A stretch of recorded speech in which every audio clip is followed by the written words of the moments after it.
Srimati G. Madhvi. So whether the government has held a meeting with the representatives of MSME sector to understanding the practical difficulties being encountered by them with regards to restructuring of loans by the bank in the last 1 year? If yes, the details thereof.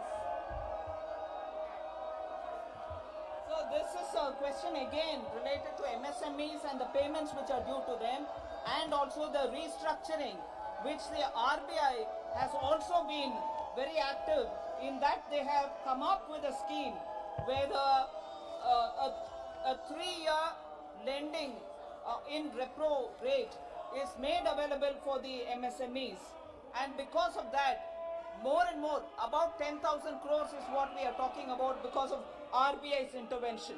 That will help the RBI and through the banks and through also the microfinance institutions to restructure the loans of the MSMEs. Sir,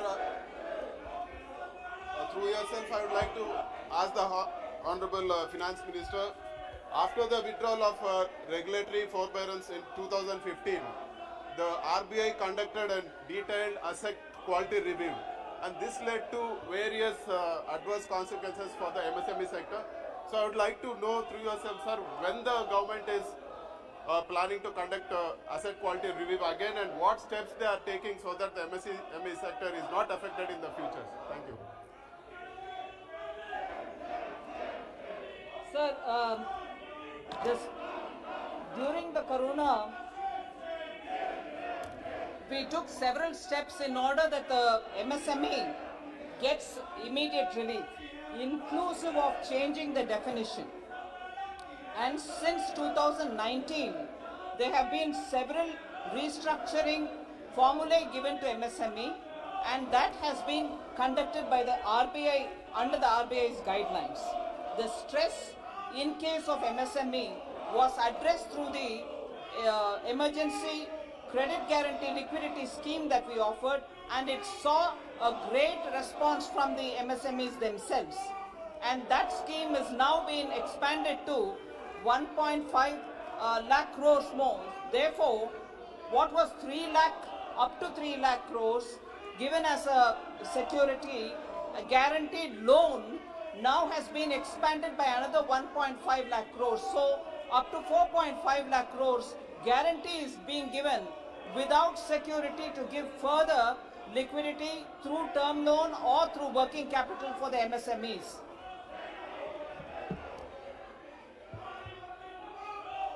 माननीय सदस्य आप पूछना चाहते हैं? Yes, sir. Second question. Ji.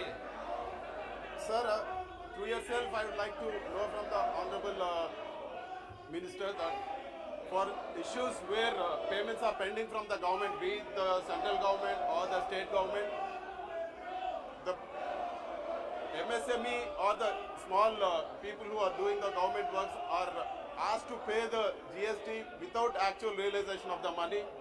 So this is leading to a serious financial crunch for the companies, and their inability to pay when the payment is pending from the government, and their inability to pay the GST is leading to a lot of penalties and cases.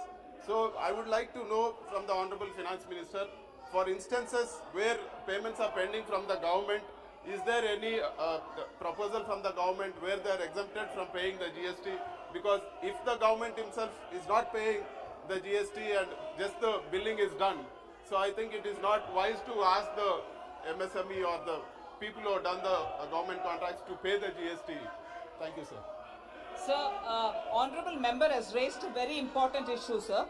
The issue of government dues to the MSMEs is a very critical issue, and the MSME ministry, I remember Honorable Minister Gadkari ji also speaking to me about it with great concern.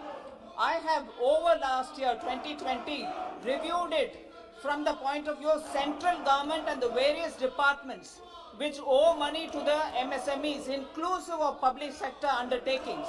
We have made sure that the standard as per rule 45-day be not crossed and all dues be paid from the government side for the MSMEs.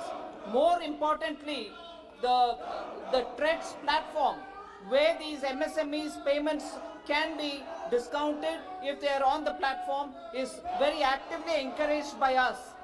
Of course, as regards GST, it is the GST Council which will have to take a response and a call on how they would want the states also to get into this scheme of things, so that MSME and their dues, because when we say government dues, they are not just central government's dues, they are not just central government public sector undertaking dues, they are also dues from state governments and state-owned public sector undertakings.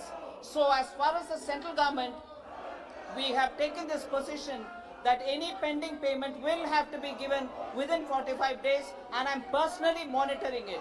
However, as regards GST payment, the GST Council is the final authority and it is they who have to take a call.